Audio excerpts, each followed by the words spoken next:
Call the meeting to order for the regular session on Thursday, December 10th. First item on our agenda tonight, of course, is the approval of the minutes from our last regular session, which was held on November 24th. Is there any comments or corrections on that by the commissioners present here tonight? I'd move that we accept it as presented.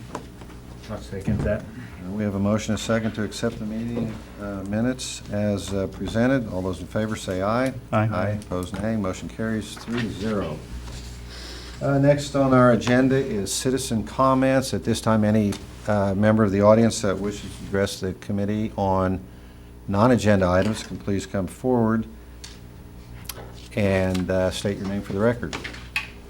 I do not see anybody coming forward, so our next agenda item is a presentation on the Paraguay trip by Max Maximov. Max Maximov is a member of the Sister Cities Committee. Recently went to Paraguay, to our sister city, Santa Maria, represented the city of Hayes there, and he is going to give us a presentation, tell us a little bit about his trip. And I invited him back here so he could do it on the night when we are being televised. Mr. Maximov, the floor is yours. Well, thank you very much for inviting me, for having me here, and I am eager to share my experience with you. I have prepared a few slides here and actually some video footage from my travels. It does work. I was here earlier trying to figure it all out. So let's see, maybe like this.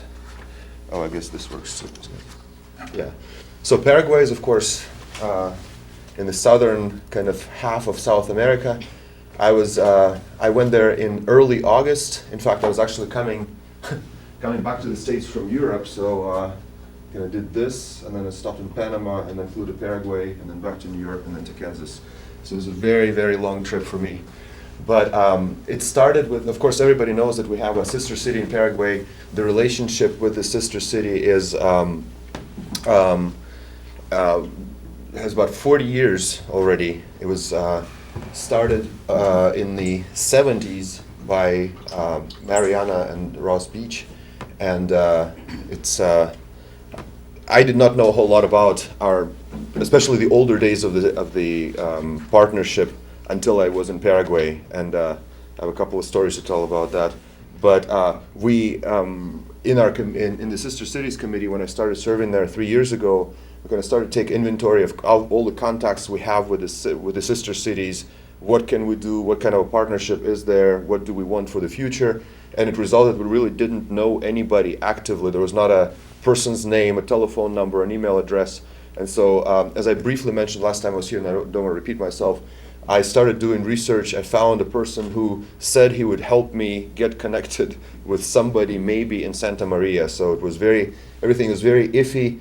About 2 weeks before I went to Paraguay, I was in Germany, and I emailed that person. I said, look, I'm arriving in 2 weeks, as you know, because I let him know. Is anybody going to pick me up? Do I find my own way?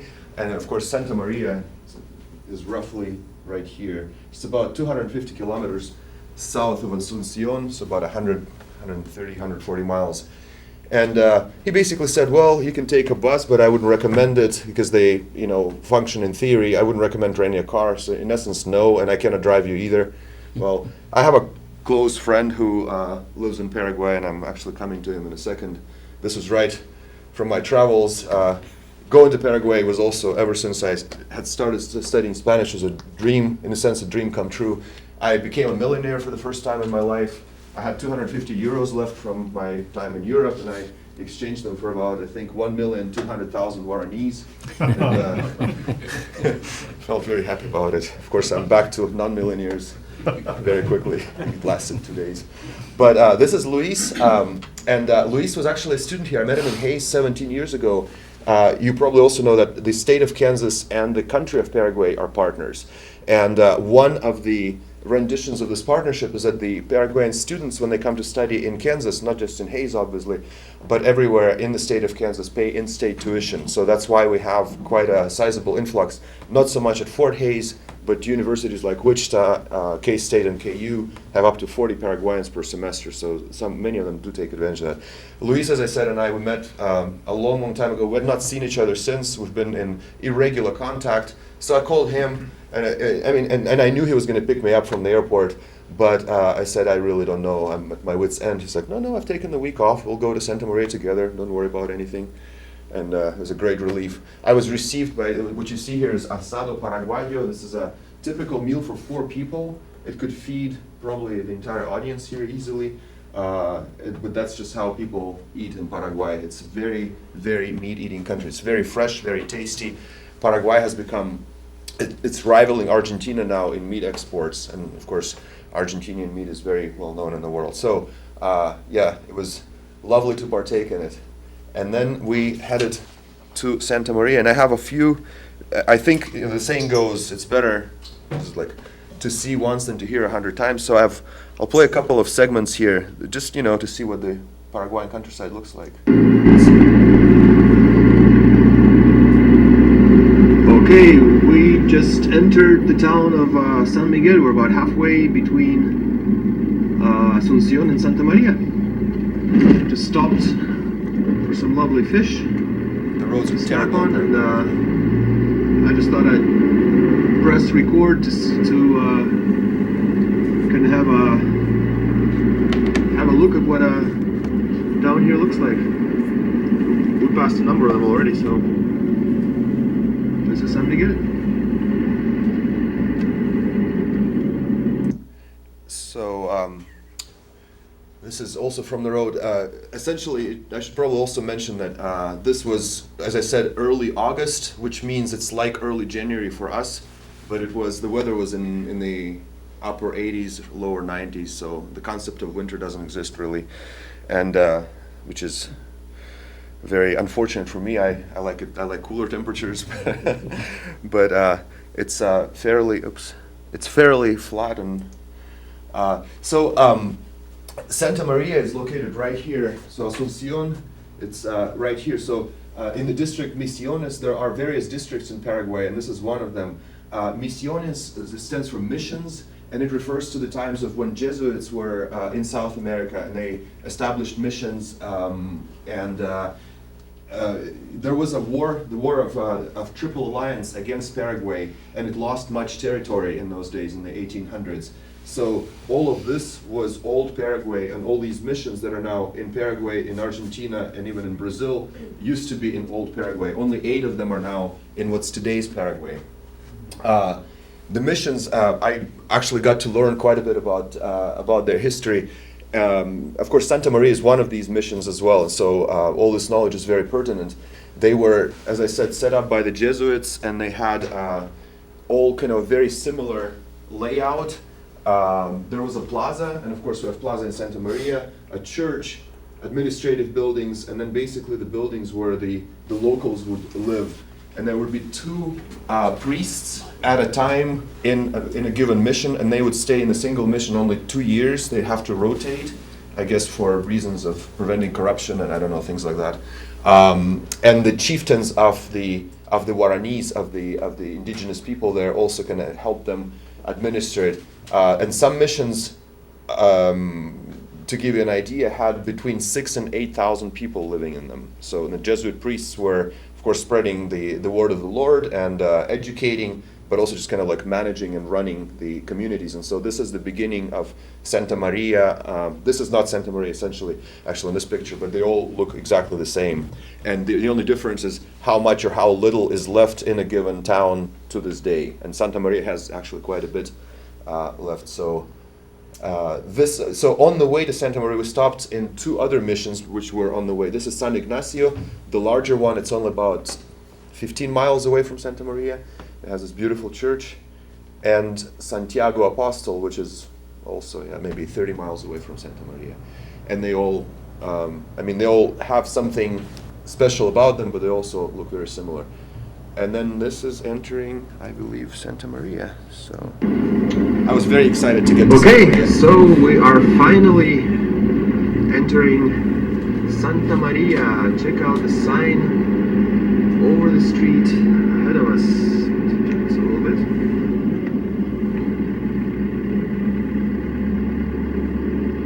Looks like we're 2 kilometers away. There it is. Santa Maria. And I hope And then I just kind of kept the video running. It really feels like you get into an oasis. So there's a highway that runs from Asuncion down south. Santa Maria is about 10 miles off of that highway. It really feels like a very nice, cute kind of protected oasis. Essentially, this is where the history of the partnership began. It began actually right outside of Santa Maria. Well, it began in the White House. I don't know how many of you are familiar with the story. With a little bit. So I guess Mr. Beach was invited to. I don't remember the occasion, to the White House, and there's a big banquet going on, and there was a gentleman from Paraguay and his wife that were also invited. So Mariana and the wife of the Paraguayan gentleman met somewhere in I don't know, in DC, I guess, around that time. Started talking, became friends, and the Beaches were invited to come and visit them, and so the family that they visited has an estate actually kind of to the right here. And so I guess when they visited the estate, they also wanted to know, well, what is Santa Maria? And that's how they first went there and saw some things that really needed to be done there. The museum, which I'll get to in just a second, but it's the beginning of the partnership is actually kind of right here on this road. So, and then I just wanted okay, I think I might as well keep this on. Yeah, exactly. So I want to have So that you can see what our sister city looks like. So, we are in fact in Santa Maria.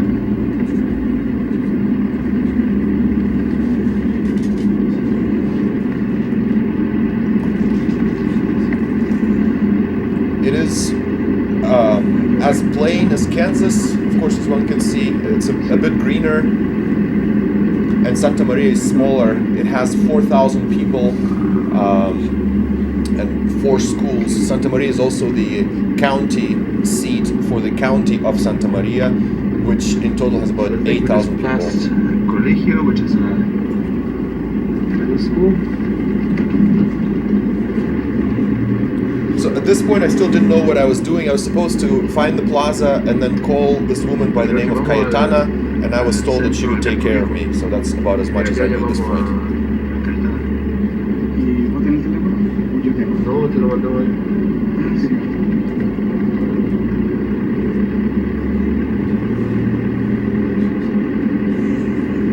People are extremely friendly there. Not really used to tourism or to many visitors. But Well, it's a small and rather quaint little town from the looks of it so far. We are going to try to find the town center area and yeah, I'll skip try to forward. call So Cayetana from there. we did find Cayetana. It's actually recorded on this video, and went to her house. Oh, it's kind of in pictures a bit deformed, but so yeah, this is Cayetana. Cayetana was in Hayes in 2002, as I found out there. So the second I met her, I knew everything's going to be okay, and my visit would have a purpose, and I would get information, and I would meet some people, which was great. Was she And- wearing that shirt when you got there? No, she did not. It was actually, in fact, sent with me, but she wore I it. don't think we had those when she was here. Yeah, she wore it then. She put it on that same afternoon and had it on pretty much the whole time I was there. She was very excited about it. She has a huge Kansas flag in her room. You cannot really see it here. But then in her house is like a museum. She was a distinguished teacher in Santa Maria. In fact, just a few months before I was there, she received the highest award for a teacher from the president of Paraguay. I mean, she is a super recognized scholar and teacher. And then she, of course, is she was involved in the beginning of the partnership. And so some of this footage here, this is the proclamation of partnership and the golden key of the city of Hayes. And Okay, but one so cannot really see it here. It's dated I'm in- 2002. El embajador, entonces, I'm in the house of Cayetana. el señor intendente de Hayes era And el all of these usual en el pictures cuarto. have to do. This is at Fort Hayes. El que está así, This is she and I'm not sure who. Sí. She's And telling the the story beaches about are the there. history of the partnership. Yo me fui a hacer historia. Tomen aquí. Yo me pongo el ventilador porque hace calor. Sí. So apparently this is the proclamation of the partnership. Yeah, and it's signed. You can, Who's the mayor? it's a, Henry, looks like. yeah, Henry Schwaller the Fourth. So from there, basically, she gave me about a 2-hour history lesson on the partnership, and then I think she just got tired and kind of said, "Why don't you go to the hotel? I need to rest." Okay. On my way to the hotel, I found the ARTESANÍA, which this piece of art comes from, and it's an initiative where local unemployed women basically make this art, and they try, with the help of an NGO from the UK, they try to market it online. In fact, that's they have a shop in Santa Maria, which is where I acquired this, and they I don't know if you want to display it, if you want to see it, or maybe I can pass it around, but essentially depicts the life of the people in the times of the missions. So and there, everything is of course handmade, hand stitched. So there's a British author, a writer, who was traveling through Santa Maria, and she stopped there and fell in love with the town and stayed and lives there now. And she has started a few really empowering initiatives. In fact, the girl here on the right is from the UK. She's there to teach English, and she learns this art and does things like that. So it's quite fascinating. And there's more of the art that they make there. And then this is inside of the hotel and the plaza, and that's probably for us the Okay, most this is the view from the patio of the hotel where I'm staying. This is the neighbor's place. I'm actually not staying there. There's a lemon tree. Lemons are orange here. They look like tangerines, but they have the taste of lemon. So I'm just slowly turning here. And this is the hotel. There are 4 rooms there. There are very few guests. In fact, right now, Luis and I are the only ones here, and I was told that the guests that come are from the UK or the US, generally. It's fairly Some Paraguayans modern, come here. Some people comfortable, from with France, AC, and running water. It's going very to- inexpensive then walk and very personal and personable. through the entrance, and we'll see what's there. I have a meeting here at 6 today. That's where my reception took place later.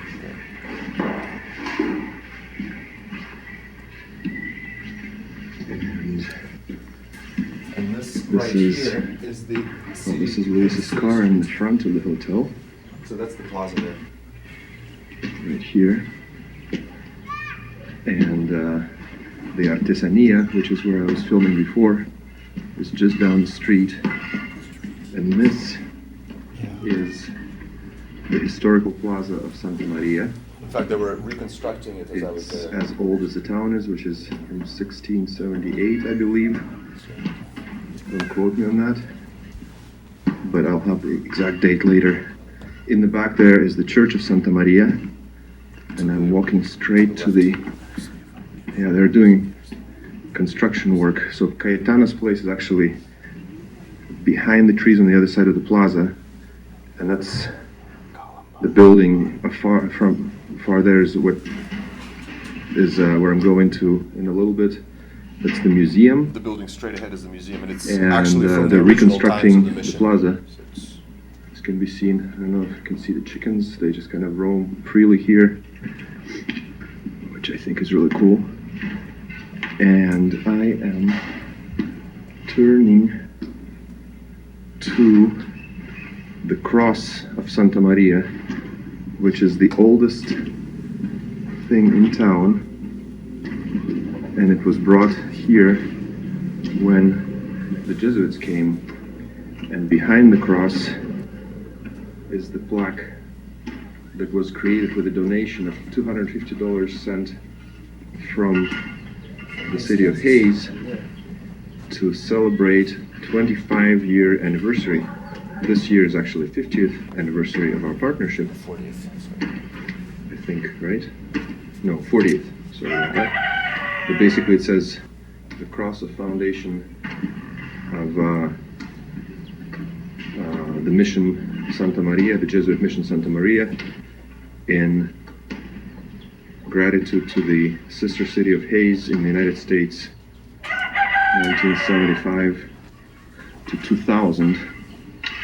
So,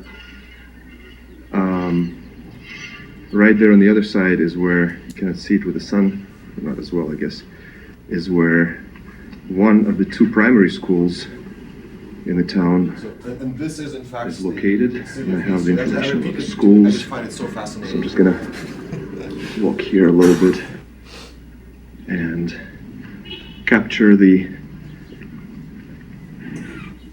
painting on the side of the hotel, which I think is really cool. There's a lot of street art everywhere in Paraguay, everywhere And it in looks like this. South America. So this is the facade, the back side of the hotel. And then I went to the museum. So the museum was actually the work of the project of Mariana Beach. It was, I think, the total of $20,000 or $25,000 were donated over time. It wasn't just a transfer of money. It was actually managed very wisely to capture and to organize the art that is there from the church, because the original church burned down about 100 years ago, but the people in town were able to preserve the wooden statues. They hid them in their homes, and because people would come and steal them, try to buy them, but they were able to actually preserve them. And so when Mariana visited, there was no way to display them, and they are really unique. So these are from the 1600s, from the late 1600s. You cannot really see it on all of them, but on maybe, for example, on this left one, and some of these statues. So the Jesuits brought the art of carving to the natives there, but of course they would carve the saints with the faces of that did not look, whatever you want to call it, from Israel, from Europe, from wherever. They in fact, their appearance is very of the indigenous people there in Paraguay, which is quite unique and quite fascinating, really. So at this point, the museum does not have, it is well organized, but it does not have any representation anywhere, meaning a website, a catalog, anything of the kind. And so one of the projects we want to work on is kind of bring this, make this happen in the future. And then this is the Hayes City Street at sunset. So I think I mentioned last time when I was here, I went back to the hotel, to the reception, and events happened really quickly. The mayor was there and the director of the museum. They, when I pulled the letter from our mayor, they realized that this was for real and serious. A phone call happened, and I was invited to the city commission meeting, which I didn't know about, and there was an impromptu presentation that I had to give, which I didn't know about. And but this is right here. I think I'm passing the golden key to the city of Hayes, and this is the mayor of Santa Maria and the chairperson of the city commission. They have re-election, or maybe they just recently had re-election. So I don't know if they're still in their offices, but I would be surprised if they weren't. They're really sharp, brilliant, amazing people. And then after that unexpected presentation, we had a brainstorming session there in the hotel. There were people from the from agriculture, from education field, and the city commissioners are there. And basically, we were just I introduced the idea of really our partnership. Is that what we want it to be? If we want it to be nothing, it's going to be nothing. If we want to collaborate on many levels, we will, but it's up for us to determine in what ways we can collaborate. And of course, I work at FHSU. I'm more familiar with what the university does. I don't really know the depth and breadth of what's going on in the community as much in terms of agriculture. I know farming is big here, but that's about the extent of it. We have a very strong medical center here in Hayes. There are only 5 doctors in Santa Maria, in the whole town. So again, this is where this meeting was really, really great. To give you an example, I mean, basically, I would just listen to people. I had a farmer come to me and say, well, I have a real problem. I grow rice. I produce rice. My silos are filled to the brim, and I cannot export it because my neighbors are from Brazil, and they export it to Brazil, and they don't have to pay import or export taxes. And I do, and so that makes my product not competitive. And so I don't know much about agriculture or about business for that matter. I teach languages. I'm a philologist. So I said, but we do have a college of business, and we have agriculture, and we have people in the community who may be interested in, helping solve a case study, for example. So these are the kinds of talks we had there. The next day I visited a school. This is a high school? One of the two high schools. One of the high schools in Santa Maria. They have to have classes in turns. They don't really have space there. They only have 8 classrooms. And I don't know how to scroll forward this. Oops. Yeah. I wanted to show a classroom, but I don't know. It doesn't allow me to scroll forward. So they're really tiny. They're building 2 more classrooms, but essentially this high school has 8 classrooms. Each of them is about this size. And kids, and they have 300 kids in that high school. So they have to educate them in 2 turns. They have morning classes and they have evening classes. Land is not a problem. There's area, as you can see, one could build all kinds of stuff, but it's the construction is the problem and money is the problem. So, and I really kind of makes you wonder, what do the kids do who learn in the afternoon? What do they do in the morning? This is the short snippet of a principal's office. This is the principal's office. I find it precious. In about 3 seconds, you'll see the computer. Just take a look at it. It's right there. Nice. 1990s, I would say, probably. So, hopefully, with the help of FHSU, we will be able to donate some computers. We're in conversation with Dr. Martin, and FHSU is updating the park of computers.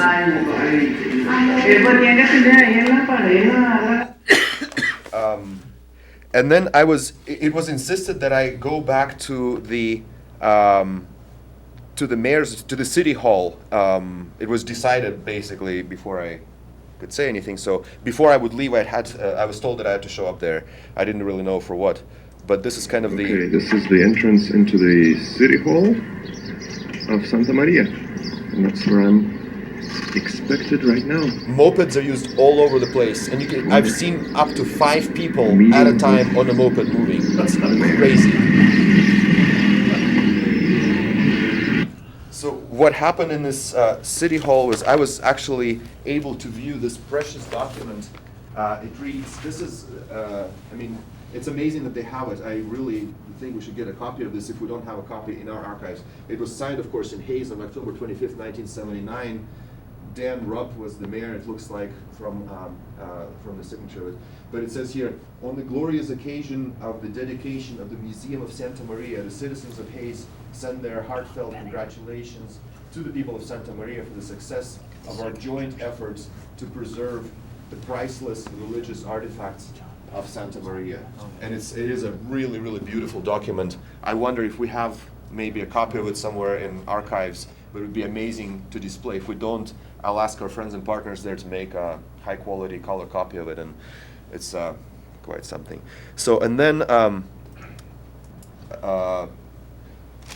this happened. So I was actually given, this looks very shabby, but it has a lot of miles behind it. So this is a letter stating that so when I left the city commission meeting, they stayed there for a while, and they decreed to reinstitute the sister city committee. So they actually also have a sister city committee now, so in essence our counterpart that we can directly communicate and collaborate with. And that's essentially what it states. It lists the names of the people who are on it. And I don't know if I was really just floored and honored, because I also got this letter stating that I have been declared a kind of like honorary citizen of Santa Maria. So it was quite very unexpected, quite surprising, and very humbling. So I mean, it was, like I said, an improvised program all throughout, full of amazing surprises and really, really great people. And then, so this is again our picture with the mayor and the commissioners. We're saying goodbye to Cayetana, and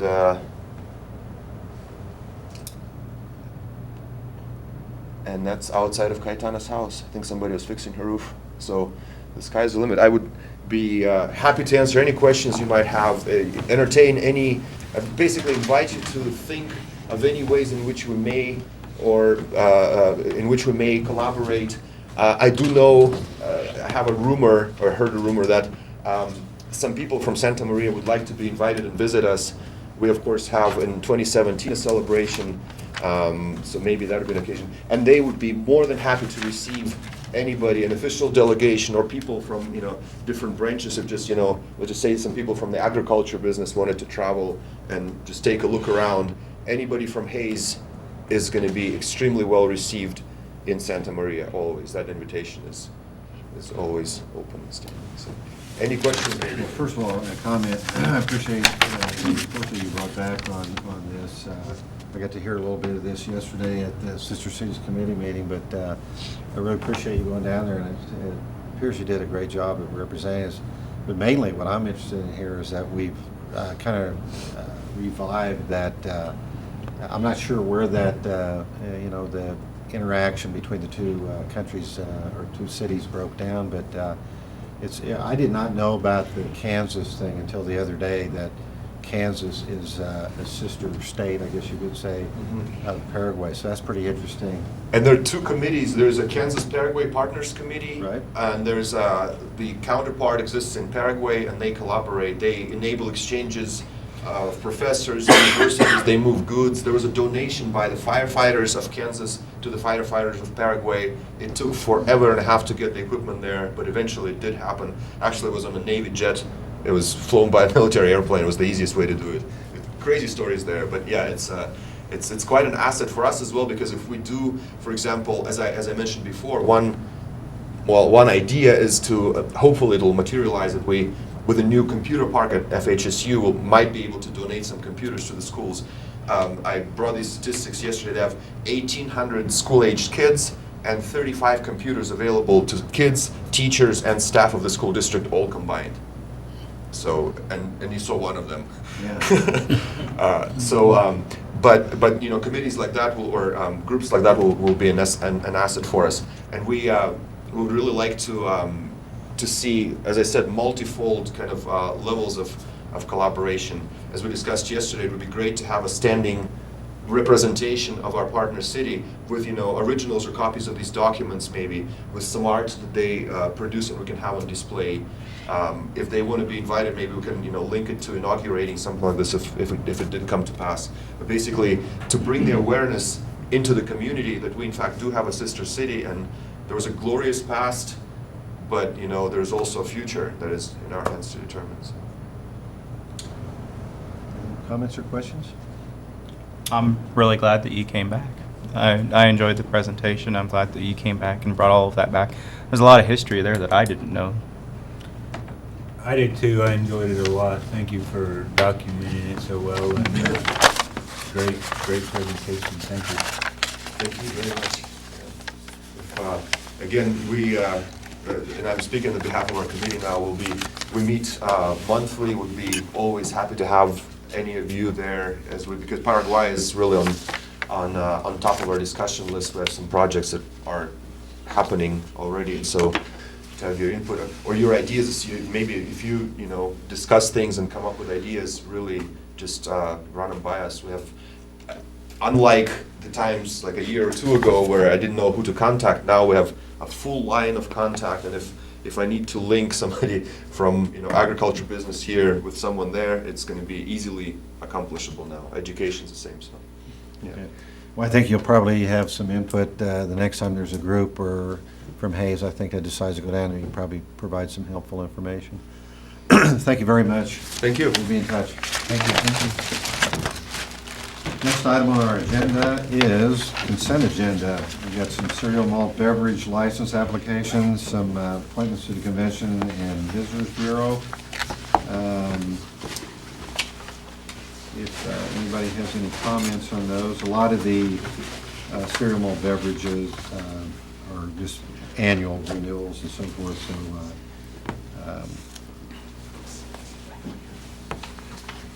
any comments or questions on that? No. We will consider I that. make a motion to approve the consent agenda as is. Second. We have a motion and a second on the consent agenda. All those in favor of that motion say aye. Aye. Opposed say nay. Motion carries 3-0.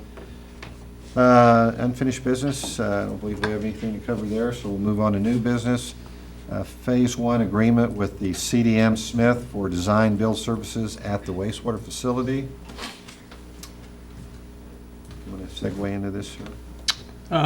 Stan Christopher with HCR is here to do a brief presentation on the selection of a design-build team for the wastewater treatment facility, and then Bruce Barnes with CDM Smith is also here to make a presentation. Thank you, Mayor, City Commission. Happy holidays.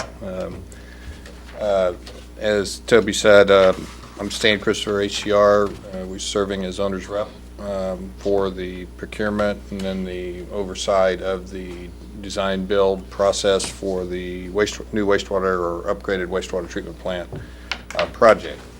What I'm going to go through tonight is basically a review of the procurement process that ended up with basically the selection of the recommendation to select CDM Smith to be the design builder for the city. And following my presentation, there'll be a brief presentation then by Bruce related to the CDM team. The schedule for the entire project is outlined here, and just very briefly, as you all remember, I'm sure, we completed facility planning and just had numerous workshops with city staff to identify the type of facilities, set the boundary limits for a future design build project, starting in April of this year, and completed that with a public hearing here on August 13th. City was approved for a state revolving fund loan to fund the project at a significantly reduced interest rate. That loan has been approved and is ready to be utilized for this project. The procurement of a design builder to complete the design and the construction part of this project started in late July with the posting of a request for qualifications, and then was completed as far as staff and the owner's rep recommendation in the middle of November, and tonight with the recommendation to approve the signing of a contract with CDM Smith. The project design, the next phase will be the project design. We will have CDM take the project to a 90% design level. And at that point, then they will also determine a guaranteed maximum price for construction of the facility. We, along with city staff, will negotiate that GMP with CDM Smith and have that complete by June 30th, June 30th of 2016, and then hopefully have a construction contract executed by sometime in mid-July of 2016. Construction will start in the summer, probably August, following the completion of that contract, and then by permit with the Kansas Department of Health and Environment, a major part of the project related to the liquid treatment of the wastewater needs to be completed by December of 2017. And the entire project must be complete by April of 2018. Then the optimization of operations, a combination of CDM Smith, HDR, and city operations staff will work to get the plant operating to its most efficient state, meeting permit, and meet all the requirements associated with your construction and your discharge permit by July of 2018.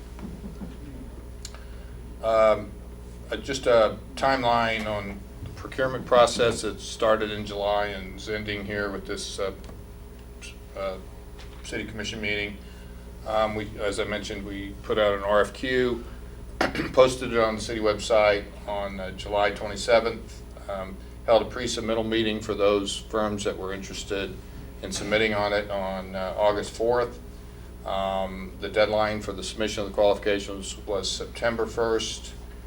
Again, we met with city staff. We evaluated the qualifications and shortlisted a list of 3 out of the 6 firms that submitted qualifications. We shortlisted to 3 firms that would be asked to submit final proposals.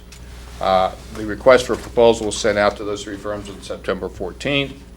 On October 14th, we met with each of those firms and discussed their approaches to the project, discussed in more detail what the city's expectations were, and answered questions from those individual proprietary firms, or each of those firms on an individual basis related to their preparation of the proposal.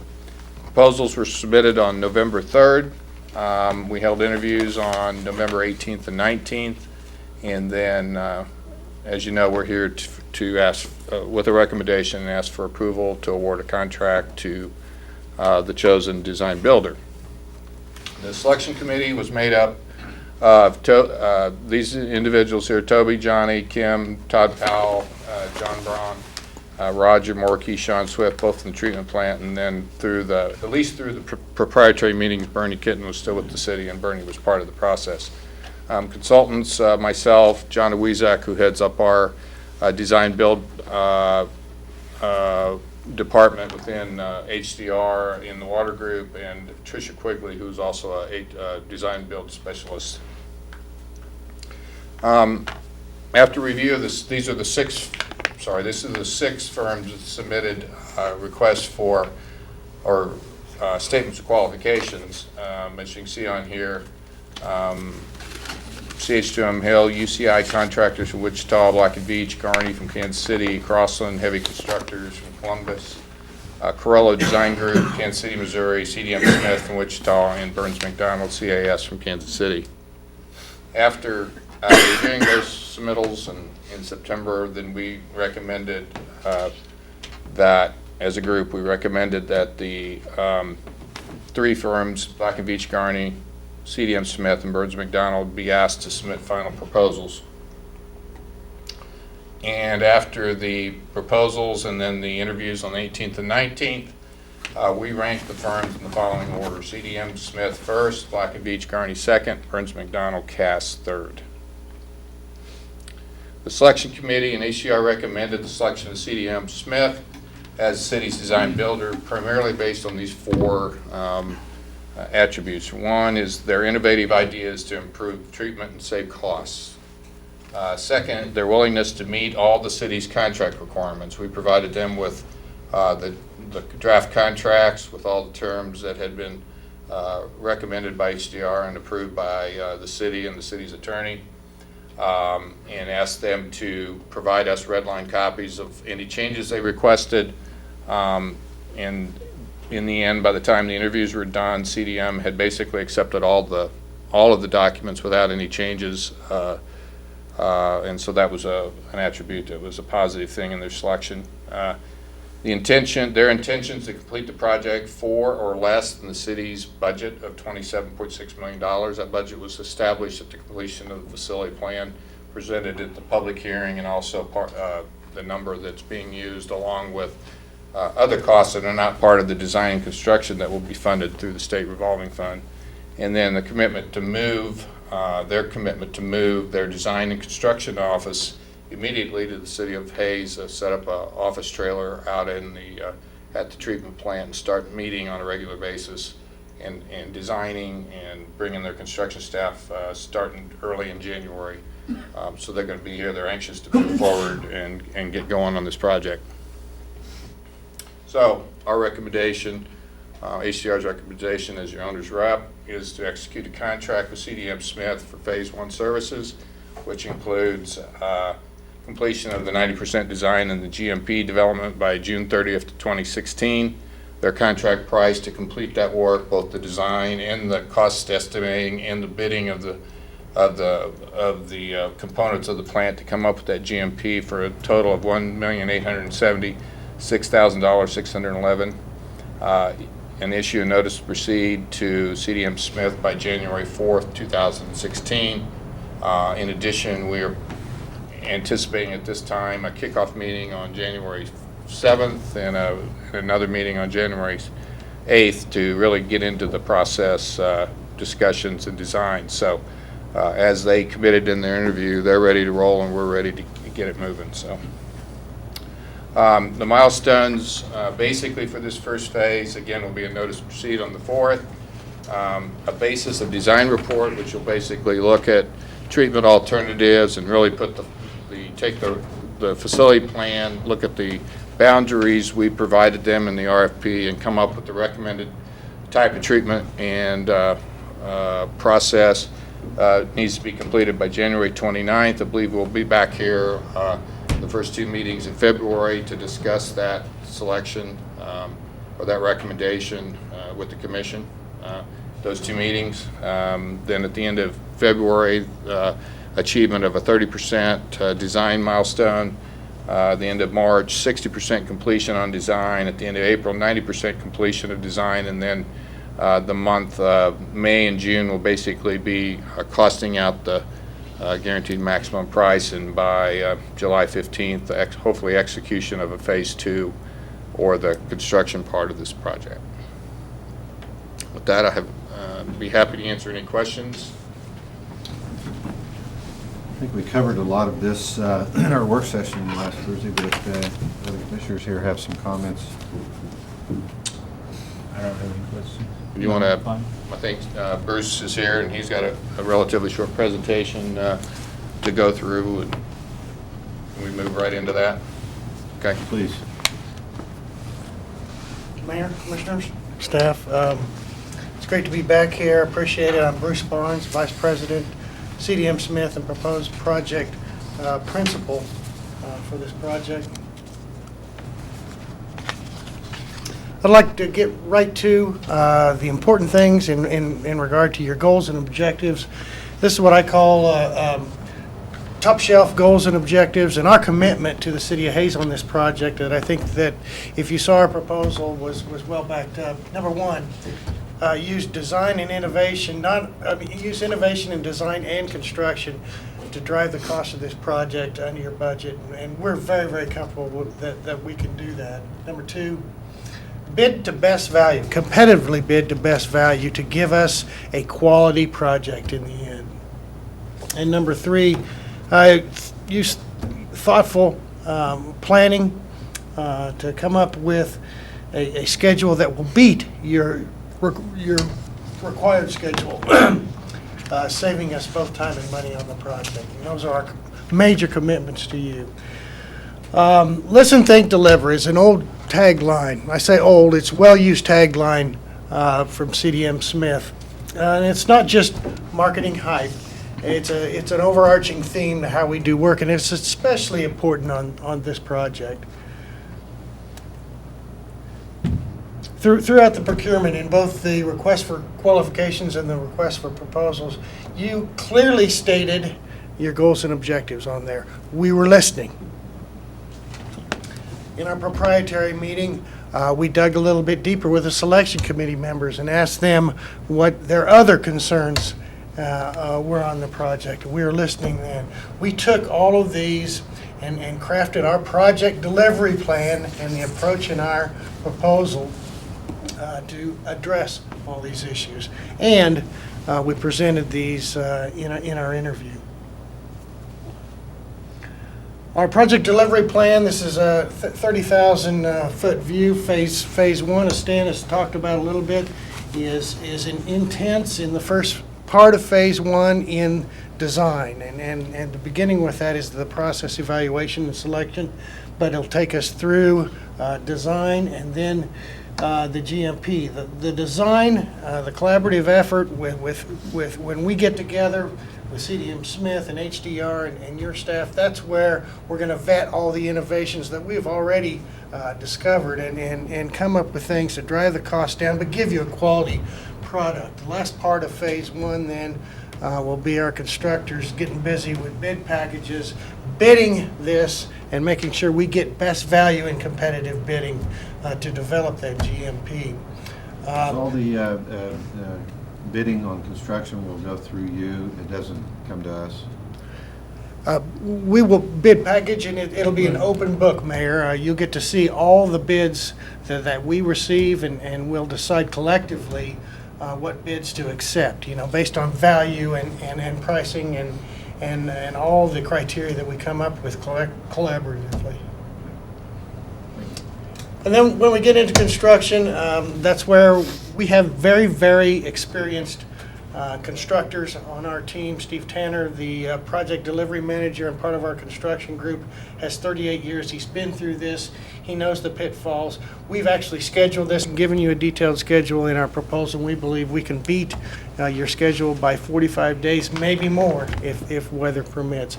At the very end of phase two, though, is we can't overlook the startup. We have certified operations group that will be there through the startup period to help prove the process, that it works, that it's functional, all the bugs are worked out. But our startup professionals will also be involved in phase one, where we'll develop what we call a MOPO, a maintenance of plant operations, which we do. It's a plan to make sure that Roger and his staff and Johnny, we all get together and know where there's going to be tie-ins and where there's going to be shutdowns, because we recognize the existing plant has to operate all through the construction of the upgrades and the expansion. In order to meet this aggressive schedule and be efficient and effective and enhance our collaborative effort, we're proposing bringing an office trailer on site in phase one right up front. We think this is going to help with the meetings. It's going to help us manage field engineering that has to happen during phase one. It'll also give us an opportunity to know your existing facility and your staff and your operations better on a personal basis, and interact through that process to make sure that we get the best product, and we dig out that institutional knowledge that Roger has, and we don't have any surprises. The first part of phase one of the design is evaluation selection of the wastewater process. It's, we've been given two to look at. We've looked at them ever since we started looking at putting together our statement of qualifications. We engaged our process people and our design people and started looking at and modeling these two options to make sure that we felt comfortable that they worked well, and looking for opportunities and or weaknesses in this so that we could give you guys a good idea of what our approach to this project is. And what you see here is a 3D aerial of the 5-step conventional process. This is all to scale. Through our modeling, we verified sizing, and we took some options with the recommendations to consolidate the plant site, which we've discussed before. We also did this with the 4-step MBR process, consolidated the process, sized it. We use this as a tool during our process evaluation and throughout. We did take also a good amount of time to lay this out in a manner that we think is most efficient and effective. This is all up for discussion. That's where we need the City of Hays as the partner to make this an effort that we can all buy into and agree to.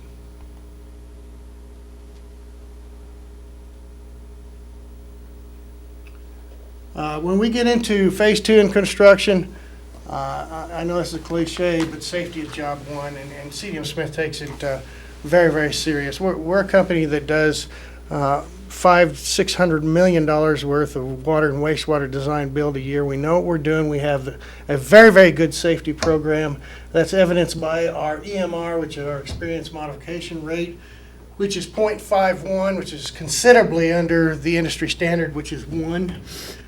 We have Predictive Solutions online auditing software that all of our key people in the field have on their smartphones that we log and then track safety issues. We also track near misses, so that when we monthly review our safety plan, we can take those into consideration too if they haven't been in our initial plan. And we give site-specific training, and that is required for all CDM Smith people that are on our site, our major subcontractors, and certainly available, and we encourage the city staff to take this training too. Safety, as we say, is not just a priority, it is a value in our company. And when you pass the safety deal, you get a little sticker for your hard hat.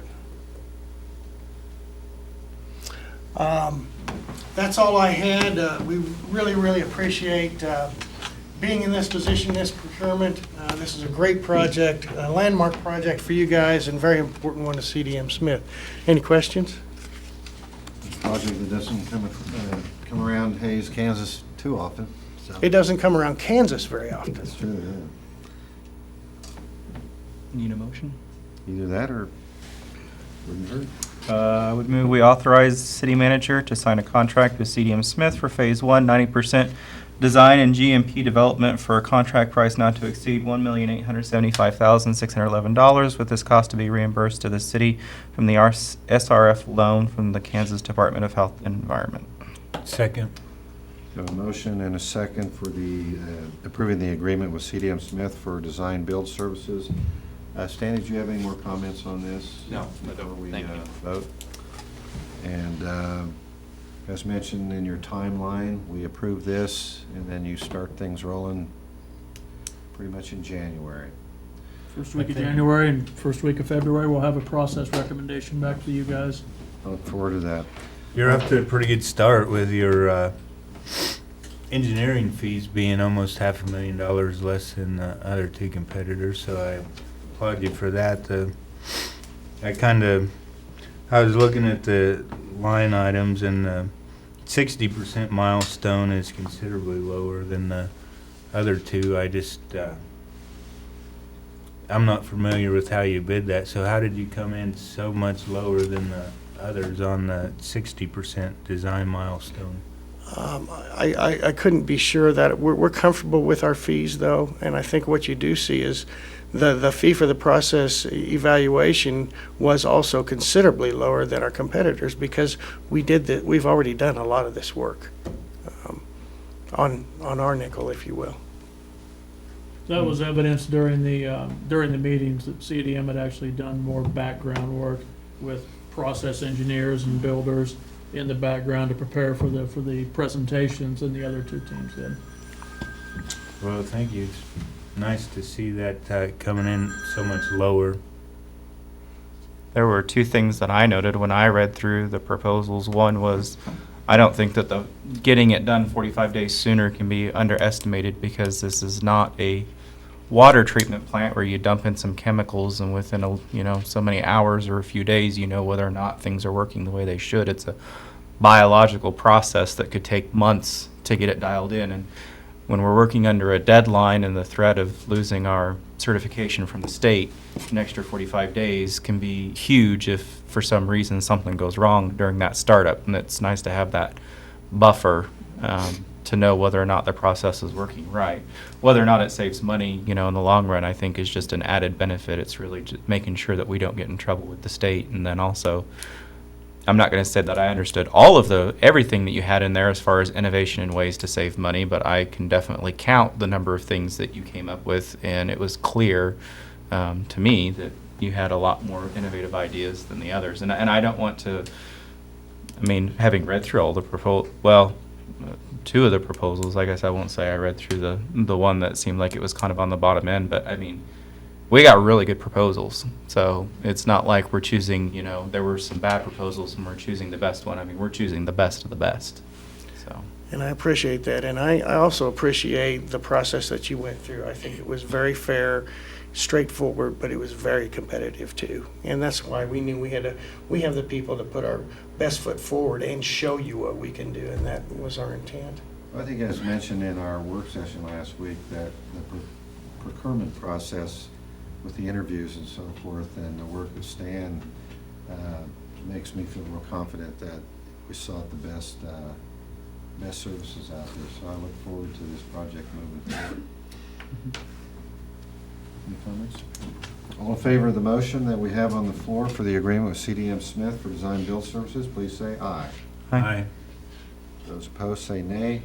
That motion carries 3-0. Thank you very much for your presentation. Drive safely and happy holidays. Thank you. Move on to next item on the agenda, which is professional services agreement with Burns & McDonnell for airport snow removal equipment procurement. Chair recognizes Mr. Sun from the Public Works Department. Good evening. Greg Sund, Director of Public Works. We are seeking approval of a consultant agreement with Burns McDonnell. We have an ongoing agreement with them that was acquired in, I believe, 2010 or 2011. So in the future, we'll probably have to do another one, another competitive process. But we're adding projects to this one as we go because they last for several years. This is our current broom at the airport. We mount it on a tractor. It's not very big. It can take a lot of passes to get through a 100-foot wide runway that's a mile long. And so we don't come close to being able to clear the field in near the amount of time that we have to in order to meet some of the goals when it comes to removal for the air traffic. However, we're also a little bit lucky because we only have 2 commercial flights coming in a day. If they were constantly coming in, we probably would have to remove snow far faster than we do. So we are covered a little bit, but by buying a larger piece of equipment and this big box on the end, that's a separate motor that runs it. So we aren't required to run it off the motor of the vehicle that's towing it. It will have revolution capability, and it also has air blast capability to blow snow off of the runway at the same time. What we're looking for tonight is approval of this contract with Burns McDonnell. The contract is at $13,830, and that is an amount that's determined based on the estimated hours that it will take to perform the work necessary. And then the question was raised last week about the $1,170. This is a small contingency that we put in there. It more just rounds the numbers off than anything else. It gives us a little bit of flexibility.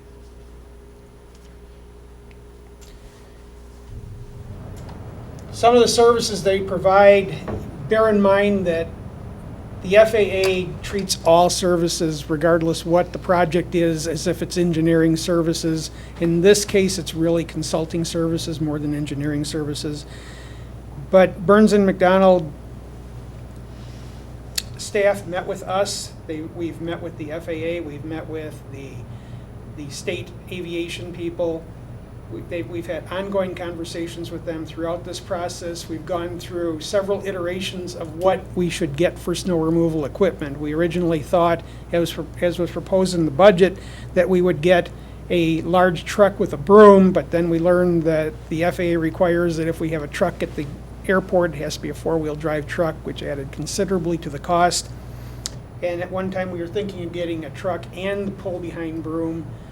That started out at about $255,000, and by the time the FAA started adding more and more of their costs to it, they estimated that it would be $500,000, so we realized right away we had to scale back considerably. They have been helping us through all parts of this process, including they have to produce a project manual, they do the front-end documents, preliminary cost estimate, the consultant spreadsheet. All of those things have been done at this point, or most of them, and the cost spreadsheet was also verified by John Braun. He did separate numbers to see how close they came, and as I reported last week, they came within $30 of each other. So it was a very fair estimate of what the engineering cost would be, or consultant cost. This is all things that they have to do within the design process, the phase that we do before we bid the broom.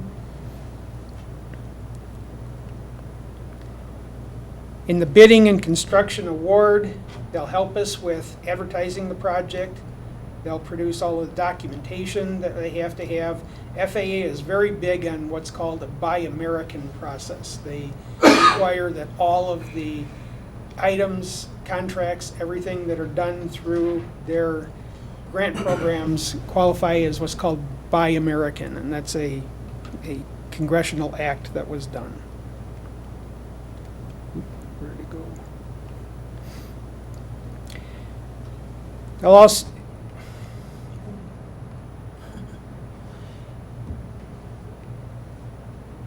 after the process is done, they'll help us with closing out the grant. That can take quite a bit of time. For instance, with the project for the terminal, we're just now getting around to closing out that grant. And think about how long it's been since that project's been open and operating for us. So all of the backup paperwork that's required to get through the FAA process can be fairly extensive, and it helps to have people on board who are very familiar with the process, know how to follow it, know how to answer the questions of the FAA, and how to kind of help us get through all of them. Is that that's what's taken so long to close that terminal grant out, is the paperwork involved?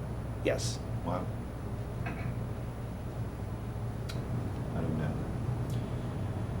These are the estimated dates that we have for the project. We are looking at getting the project manual to the FAA in January, bidding the project. We're asking you to award bid of the project in March. Once the project is awarded, then the FAA finalizes the grant paperwork, and we do the notice to proceed for the company that gets the bid. And then, like all heavy equipment, you don't get it right away. It takes quite a while to get it, and we're hoping that we get it before snow season next year. We don't have a guarantee of that, but by ordering it in May, we're hopeful that we'll get it by fall. So the option for the City Commission is to execute authorization number 9 in the amount of $13,830, provide alternative direction. But we are recommending that you award the contract at this time. I make a motion to authorize the city manager to execute authorization number 9 with Burns and McDonald in the amount of $13,830. Second. Motion on the floor to sign agreement with Burns and McDonald for airport snow removal equipment procurement. Any further questions? All right, go ahead. You kept saying that they have been helping you do this. Were you talking about the FAA, or were you talking Burns about and McDonald. Burns and McDonald? Yes. So they've already done a lot of the services that they're charging us to do. They've done a lot of the preliminary work to get us to this point, making And- sure that what we're getting is something that the FAA will approve, working through all of those types of documents. As I said, that report will go to the FAA in January, but all of that stuff has been worked on throughout this process. So they have been upfronting a lot of work before they get the contract. In good faith, they will pass this motion tonight. Yes. Wow. Mayor, I just want to clarify that this will be funded out of the new equipment reserve fund. I had a question on this snow removal process out there. Obviously, this is for being able to clear the runway. Yes. Does the FAA allow treatment of the runways like we do with our streets, where you put a chemical on there when there's a storm They advancing? do, but we can't use things that have chloride in them. So we can't use salt, we can't use calcium chloride. I think the other one's phosphorus. Can't use particulate matter either, Yeah. like sand or anything, because it can get into the But jet chlorides will eat any type of metal. And so they'll get into the concrete work, it'll eat the spacing between all the concrete joints. I've never heard of anything being used out there, so We use something called urea, which is not nearly as effective as some of the other treatments that are available. However, it's relatively inexpensive. It does work to some extent, and we just can't justify getting the real high-priced chemicals that people use on airports, because it seems like once they give them a name, they get very expensive. Okay. There's no. When- Go ahead. When you do let out for the bid, I mean, You know, thank you for clarifying that this is more of a consulting and basically fee to help out with the application versus actually engineering the piece of equipment. I mean, this is a piece of equipment that's commercially available, correct? I mean, Yes. they're not going to specifically be designing this and building this for our airport. No, this is. This is something there's- commercially There's available. commercial companies that produce airport-designed equipment, so it is designed for an airport purpose, but it is generally constructed. On the motion to sign an agreement with Burns McDonald for snow removal equipment, all those in favor say aye. Aye. Opposed, nay. Motion carries 3-0.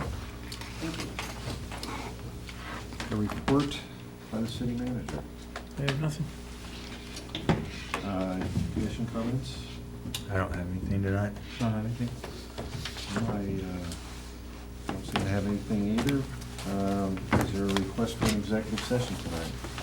If nothing further to come before the body, this meeting is adjourned.